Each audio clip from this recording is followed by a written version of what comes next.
Chapter 4. How Did I Get Here? About 20 years ago, a good friend named Molly sent me a stirring email describing her birthing experience. It was a natural birth, which is entirely appropriate because Molly might even be more natural than the primeval ancestral mother to all living things, Gaia. Like a doula to galaxies, Molly has always been attuned to the natural world with precision and might. Lately, she posts pictures on social media of random objects found in close geographical proximity and, in short time periods, arranges them in her palm in precise Roy G. Biv order. She never ever slips up on the subtle differences between the I and the V, as almost every other human would. Life is a miracle, as the incomparable poet-activist Wendell Berry would say. Friends who make such effortlessly intuitive sense of the nature of things are helpful to have. They make living easier. As a composer who assimilates just about anything into his work, I integrated Molly's email into an opera, with some minor editorial adjustments for tone, cadence, and form, and with her permission, Molly's email became the lyrics to the opening scene of an opera I completed in 2008 called Buck Jones. I wrote the music and some lyrics, such as those derived from Molly's birthing email, while the story and full libretto were written by my longtime friend, collaborator, and co-conspirator, John Navarro.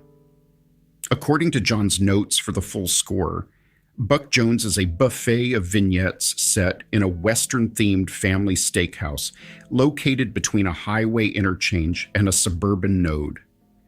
Each of the opera's acts is a meal: breakfast, lunch, and dinner. In the opening scene of Buck Jones, entitled How Did I Get Here?, Anne, a single mom-to-be, runs the gamut of emotions any young single waitress expecting her first child would.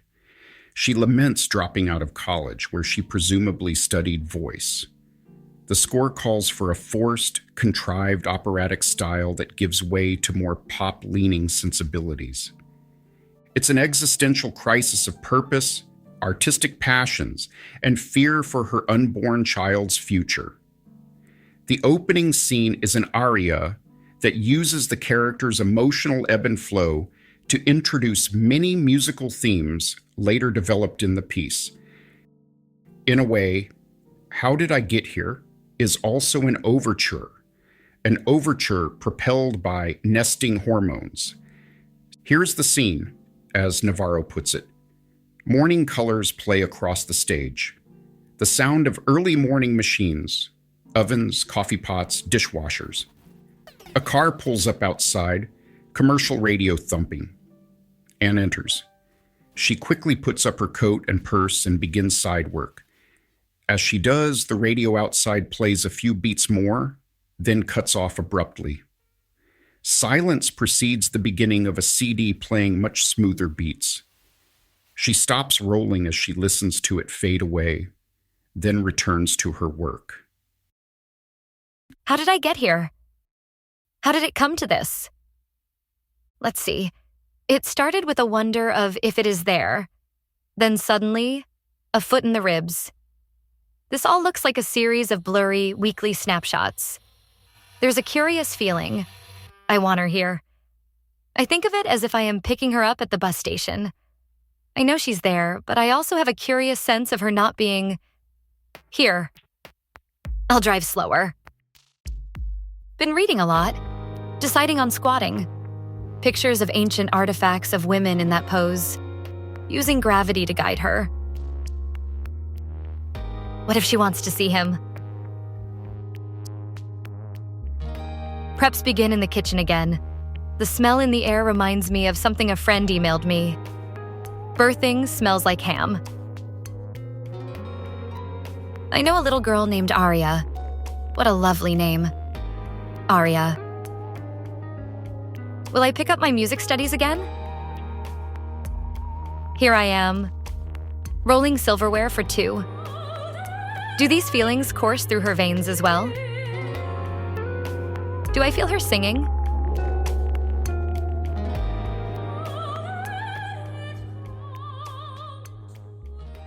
There is a lot of me in Anne's character.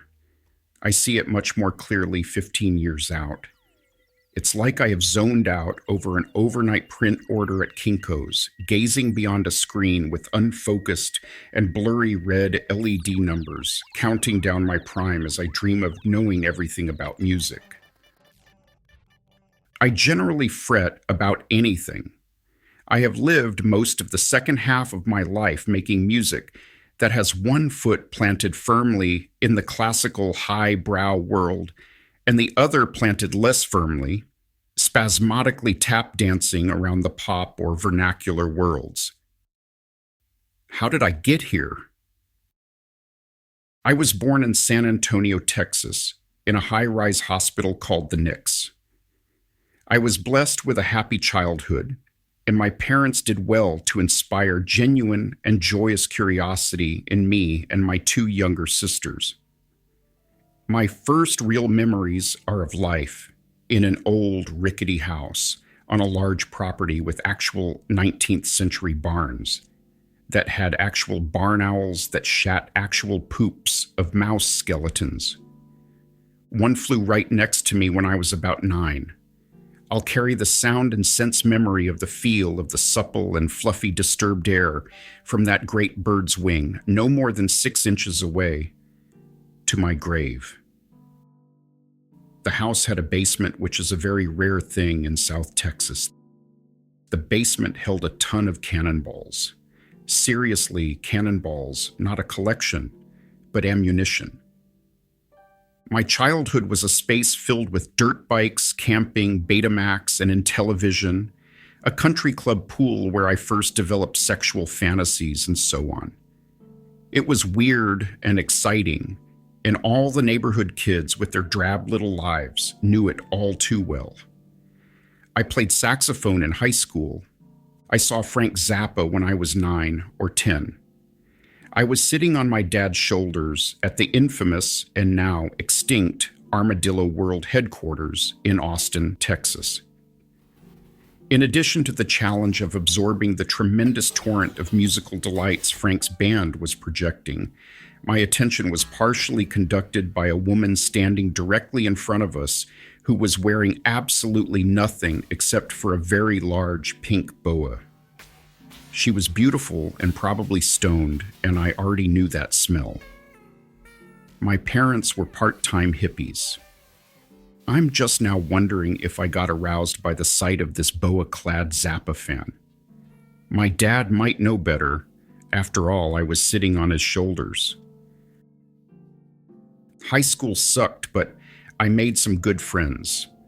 After high school, some of those friends and I started an alternative rock band called the Robertsons, so named to spite televangelist Pat Robertson's 1988 bid for the U.S. presidency. Of the roughly 50 songs we wrote, maybe 10 of them were excellent. We loved making music, but we kind of sucked at the ambition part of popular music. At least I did. I was the singer, and our roughly 10 years together saw college rock reach its pinnacle before giving way to loud, brooding flannel waves of grunge. One of our last songs was a semi-improv tune called Kurt No Brain. I also played guitar, C-melody sax, harmonica, and the whistle-friendly ends of Sugar Packets. Right band, wrong town. And I won't cry, and I won't watch you try, exclusively recluse, exclusively without. I won't cry, and I won't watch you try, exclusively recluse, exclusively without.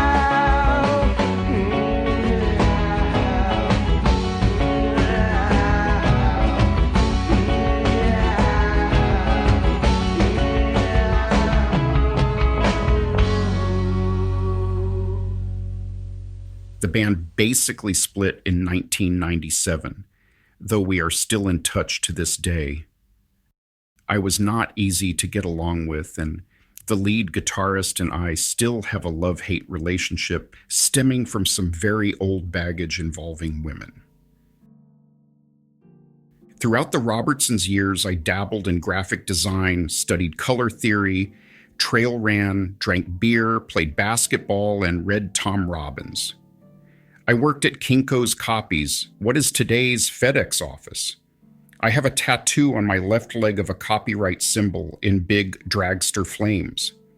I was a regional Kinko's copyright guru called in by covert operations to explain to grandmothers why we couldn't make color copies of Olin Mills' commercial photographs of dearly departed hubbies.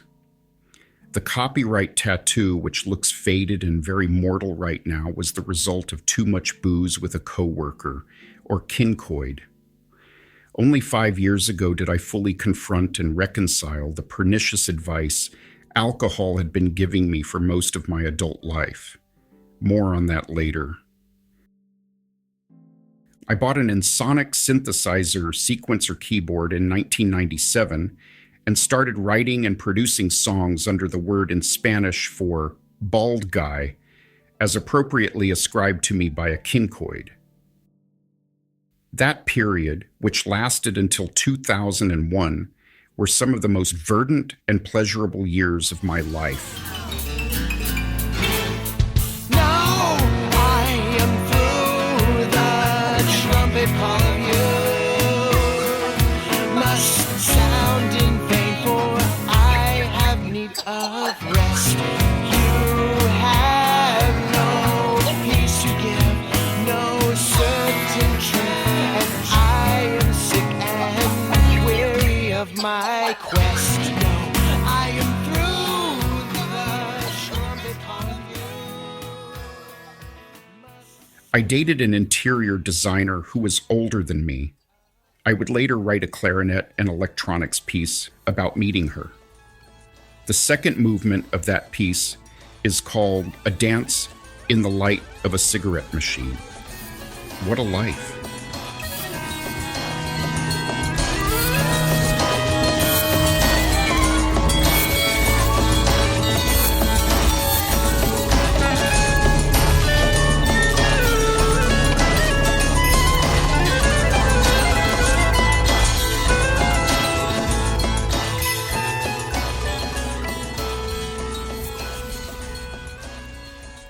I still have a couple of boxes of those CDs in storage if anyone wants one.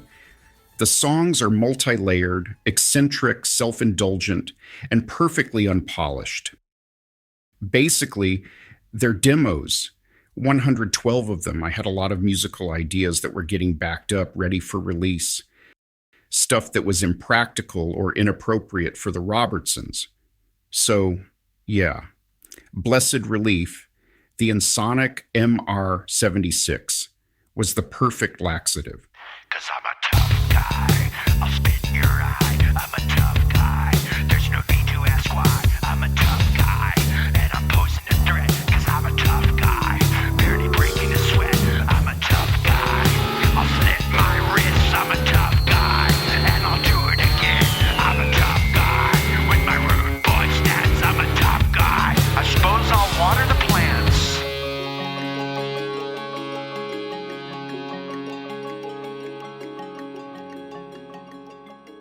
In 1991, I attempted to study music at the University of Texas at San Antonio, UTSA, while in the Robertsons. It was a failure. I was rebellious and ignorant. I became very critical and suspicious of college education and dropped out in 1993. Given the scope and content of this book, I am suddenly gripped by the existential question as to whether I had it right all along 30 years ago, almost to the day. You can be the judge. I have some words about academia. One of the dickest of dick moves I ever made, which still haunts me today, was telling a girlfriend, while she was giving me a back massage, that it was time for me to move on. It was also a dick move because, in retrospect, she was the best girlfriend I ever had. She was loving and loyal. I refer to her in the past tense because I just spent about 2 hours trying to find her online. I did find her grandmother's 2008 obituary from Tennessee. I hope she's still with us. The world desperately needs more of her and more people like her. If you are listening to this, you know who you are. I am truly sorry. There was another woman. I was stupid. Forgive me. The other woman's name is a variant of a word in the Eagles song Hotel California. I must have written 10 songs for her, some of my best. I was truly powerless in the I-beam blow of her charm. Gather round, 'cause I'm gonna witness. Come hither, I'm going off. Open season on open heart surgery. Got to keep an open door policy. 'Cause an open mind gathers no reason to close. In the other language, you have to say the word to swell your heart. Looking back, I can see that my depression was inherited from my dear mother. May her soul rest in the otherworldly place of her understanding. I was diagnosed right before the year 2000 with moderate depression and obsessive compulsive disorder, and have been taking medications for them ever since. There isn't much more I care to add here about depression and medications except for this. The few times since 2000 that I have gone off my meds for one reason or another were nothing short of terrifying. Medications for depression work. Period. Get help if you are depressed. Please. In 2001, I re-enrolled at UTSA, and taking about 20 hours per term, I graduated with a degree in music composition in 2003. Those 2 years were electric, and I hardly slept. I wrote music for almost every conceivable ensemble: large, choir, wind ensemble, string quartet, solo instrument, plus electronic accompaniment. I wrote 2 quartets for Austin's Tosca String Quartet, who were also the resident strings for David Byrne, former Talking Heads frontman.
My return to UTSA to blow through a composition undergraduate degree was almost painfully prolific. The problem, and going back to the Robertsons, had been my inability to follow through with getting my music out there, promoting myself, some mental block, a twitch and a vicious cycle of starting new stuff to distract from the responsibility of getting the last thing written out there. In the final semester of that degree, I started dating the woman I would eventually marry and have my son with, Marie. I didn't have any issues with academia around this time. I thought it was great. I was in my hometown, writing music for friends and former professors. It was at UTSA that I became convinced I wanted to teach music at a university. I wanted to be a professor of music. I wanted to be that unicorn guy who could do and teach, and I wanted to write music with certain processes that I could talk about and demonstrate. I grew up all too aware of Zappa's criticism of college music education. I found myself challenged by this. I knew I could do it. I wanted to do it. And so I set off to do it. Straight away, I entered a Master of Music Composition program at the University of Texas at Austin. The pace of my writing slowed a bit. For one thing, I was in a relationship and things were heading toward marriage. Also, the School of Music at UT Austin seemed to have a kind of existential crisis, like Anne from Buck Jones. Certain administrative forces in the school were embracing a staunchly conservatory worldview of music, at the expense of present-day cultural norms and trends. And yet Austin itself is supposedly the music capital of the world, home to South by Southwest and a growing center for movie making, technology startups, gaming development companies, and so on. As a new grad student, it became clear to me almost instantly that the School of Music's avoidance of the obvious popular and commercial music opportunities must have been deliberate. Whether consciously or not, I cannot remember, these concerns were baked right into Buck Jones. Anne, with her desire to know more about how music works, along with her more pop-leaning sensibilities, would thrive at a school of music more embracing of local musical culture and popular media. God, I bitched about this a lot. Anyway, Buck Jones was my master's thesis at UT. Musically, it is a hybrid of electronica, Nashville, and abstract expressionism. There was just way too much self-consciousness about music making at UT. I remember numerous classmates in composition who, anytime they would start to talk about what they were working on, would panic like Ed Harris at the end of The Abyss. I wish they would just cut a fucking wire already and see what happens. And then learn from what happens. I was accepted into the doctorate program in music composition at the University of Michigan. Marie and I moved there, stayed for 2 months, and then drove back to Texas. Here's what happened. The head of the music composition program there at the time was Michael Daugherty, a great composer known for mixing pop and classical contexts in his works. Sadly, he is also a complete asshole. As it turns out, Daugherty accepted me into the program. I was the third selection, but they only took 2 that year. I can clearly remember sitting in an administrative office waiting to talk with him. Then he emerged from a nearby bathroom, walked into his office, and closed the door. A secretary told me he was too busy to meet with me. No assistantship, no apology, no explanation. I see now that this was a serious red flag. On the way back to Texas from Michigan, without explanation, I pulled off the highway in St. Louis. I took Marie up into the Arch in one of those tiny observation cars on a crisp and clear fall day. The reflection of the arch in a pond in the park completed a perfect ring when viewed from a certain direction. When we reached the top of the completed ring, I asked Marie to marry me. She accepted. It was a spur-of-the-moment thing. The University of Texas at Austin graciously allowed me to enter the doctoral program in composition mid-academic year. Marie and I got married not long after that. The doctoral experience at UT was very much rinse and repeat. Marie and I got pregnant about halfway through my 3.5 years of doctoral study. We had our son, John Henry, while I was working on my dissertation, a work for mixed chamber ensemble called The Sensuous Terrain. There is a movement in the piece called Remembering and Forgetting the Air. Here are some performance notes for the movement. The overall effect of the movement should reflect a kind of musical mobile or wind chime. in which each of the different elements is wafting independently, as if blowing gently in the wind and hanging from a steady drum pattern. Graphical notational elements play a significant role in the piece, as seen in the warped and flowing staves of the image I have included in the print version of this project, which visually represent the unsteady and wafting character described in the instructions.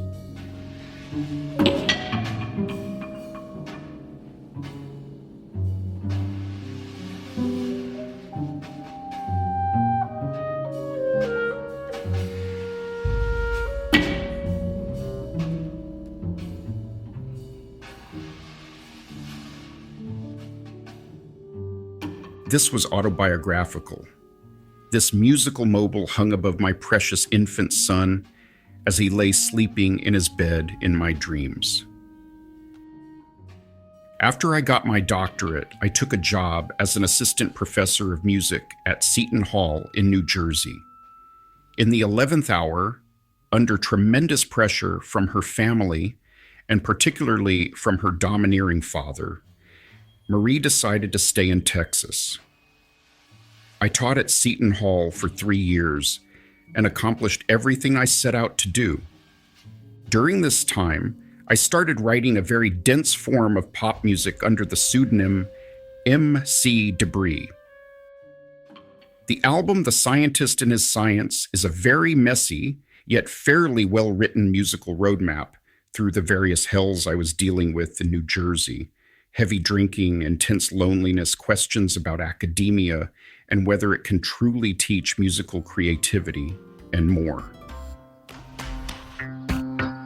Your mind at play in a trance that began at Chili's.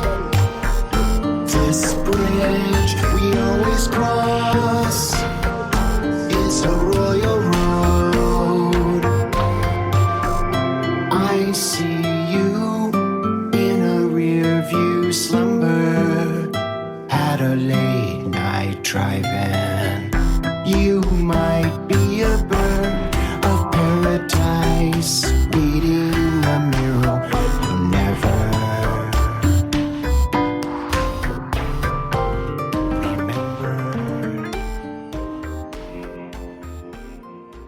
In my second summer at Seton Hall, the university granted me a research fellowship to write music and give lectures at Wuhan University in China.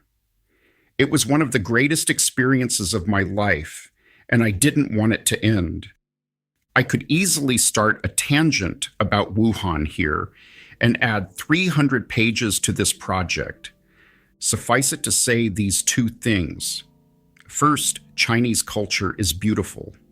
It is ancient and emerging, always. Both of those things, all at once, everywhere. Second, I wrote a chamber piece while I was there based on the Buddhist karmic circle, and that piece has provided a huge source of thematic material for use in subsequent pop music projects.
When I got back from China, it was clear my marriage was on the brink of dissolving. There were already various motions related to divorce filed by Marie that I hadn't even known about until I began to explore the same on my end. On the very precipice of going to court and finalizing it all, literally in the late afternoon on the day before court, Marie and I reconciled in the hot sun of a neighborhood park. We went home, had sex, and decided right then that the three of us would move to New Jersey. Marie promised to unenmesh herself from her family's grip. I dearly wish she had kept that promise. I still do. Our final year at Seton Hall, and I am certainly not speaking for Marie here, was one of the happiest times of my life. We completely struggled. Marie had issues finding teaching work. My salary was absolute shit relative to the cost of living in northern New Jersey. But we were a family and we were struggling as a unit. Lord, the bagels and sub sandwiches. If I were single, I would probably still be in New Jersey. Marie was homesick. I guess I was too. Things weren't working out, and we schlepped it all back to Texas, this time settling in San Antonio. So that sort of catches you up on how I got here. The emphasis on my accomplishments, experience, and perspective here has some utility and purpose for later parts of this text that involve libelous maligning of my reputation by persons unqualified to make such judgments. The cumulative experience of serious music, popular music, writing music anchored in both worlds, writing music that could be taught from example, various looks at how academia worked, the blessings of a good childhood, and the bounty of possibility moving forward, all of it matters. Maybe the lesson of this chapter is this: always remember where you came from and how you got to where you are. If for no other reason, it might help fortify you for battles later in life. David knew who he was and how he got there, and that is how David beat Goliath. At least that is how I beat my Goliath. In Buck Jones during lunch, a mother and her daughter reminisce about going to Buck Jones for the girl's birthday. 99-cent cheeseburgers and a million little paper cups of ketchup everywhere. For that scene, I designed a cone-shaped cutout hat for the Buck Jones Kids Club to be used in performances.